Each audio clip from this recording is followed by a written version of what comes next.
नाराज़गी अगर पूछो तो अब होती नहीं किसी से। गलतियाँ छोटी या बड़ी हो जाएं कभी भी, हमदर्दी इस दिल को होती नहीं किसी से।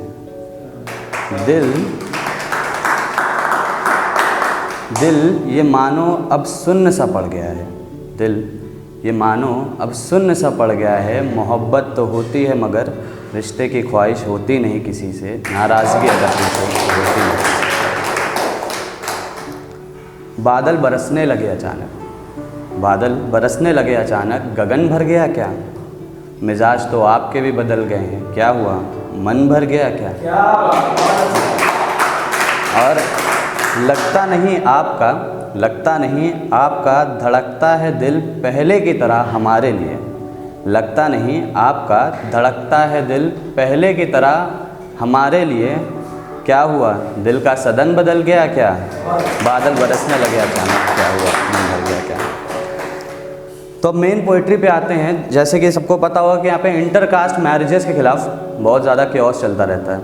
सबको लगता है कि ये कास्ट वो कास्ट, और कास्ट तो धर्म तो मेन छोड़ दो, हिंदू मुस्लिम वगैरह जो है, उसके अलावा कास्ट के अंदर सब कास्ट में भी बहुत चलता रहता है कि ये ब्राह्मण है, ये कुर्मी है, ये है, इनका नहीं हो सकता, उनका नहीं हो सकता।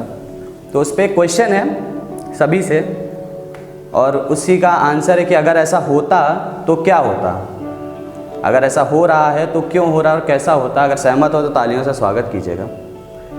एक सवाल मेरे दिल को हर रोज़ सताता है कि क्या हमारा धर्म सच में हमें प्यार सिखाता है? क्योंकि अगर ऐसा होता तो प्यार की सीमा कोई जाती नहीं और कई प्यार करने वालों को यूँ रुलाती नहीं। अगर ऐसा होता तो कई ज़िंदगी ताज़िंदगी बस अफसोस ना करती और हर आँखों को अश्रु सरोवर हर रोज़ ना करती।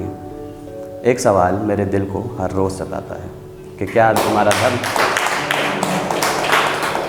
हमारा धर्म सच में हमें प्यार सिखाता है? क्योंकि अगर ऐसा होता तो शुक्ला सोनकर से प्यार करने से डरता नहीं और हर आशिक ज़िंदगी कुर्बान करता नहीं। अगर ऐसा होता तो आशिक इस दुनिया में प्यार बदनाम ना होता और पुराणों में प्यार सबसे पवित्र काम ना होता।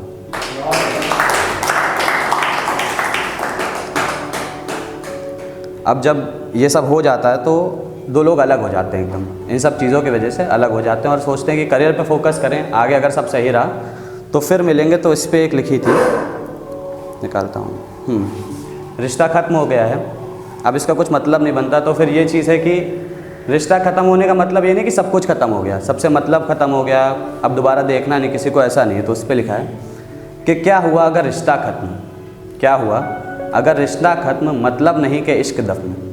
बातों का सिलसिला तो चलता रहेगा, मोहब्बत का स्तर अब भी वही रहेगा। क्या हुआ अगर बातों में श्रृंगार रस नहीं, क्या करें समाज पे प्यार का बस नहीं। मोहब्बत का शोला है आंधियों में धधक ही जाएगा, प्याला है प्यार का रुकावटों पे छलक ही जाएगा। परेशान ना होना, अब ये अपनी जो भी है उससे कह रहा है कि परेशान ना होना, तुम्हारे अलावा कोई रास आता नहीं, इजाज़त नहीं किसी को, मेरा साया भी मेरे पास आता नहीं। इश्क है मेरी जान, ये इश्क है मेरी जान, बेशक तुम्हारा इंतज़ार करूँगा, सब ठीक होने पर तुमसे ही इजहार करूँगा। तो नेक्स्ट पोएट्री जो है वो है कि जैसे कि सब लोग इस दुनिया में रहते हैं, बहुत लोग रहते हैं, लेकिन एक ही के लिए मेन फोकस रहता है, एक ही पे सब लोग देखते हैं, एक ही के लिए सब कुछ करते हैं। तो उस पर है कि लफ्ज़ लाखों थे मतलब पर मगर, ना जाने क्यों हर बार तुम्हारा नाम आया। लफ्ज़ लाखों थे लब पर मगर, ना जाने क्यों हर बार तुम्हारा नाम आया। जब हार चुका था खुद से मैं तब साथ तुम्हारा काम आया। गहरे होते अंधियारे में दीप बन प्रकाश लाई तुम, सिसकती सी सांसों में धड़कन बन समाई तुम।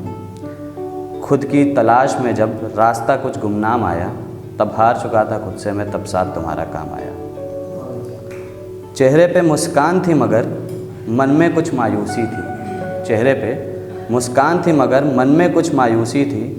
लब पे बात हज़ारों थी मगर दिल में तो खामोशी थी। लोगों की भीड़ हज़ारों में एक शख्स ही क्यों पहचान आया। जब हार चुका था खुद से मैं तब साथ तुम्हारा काम आया।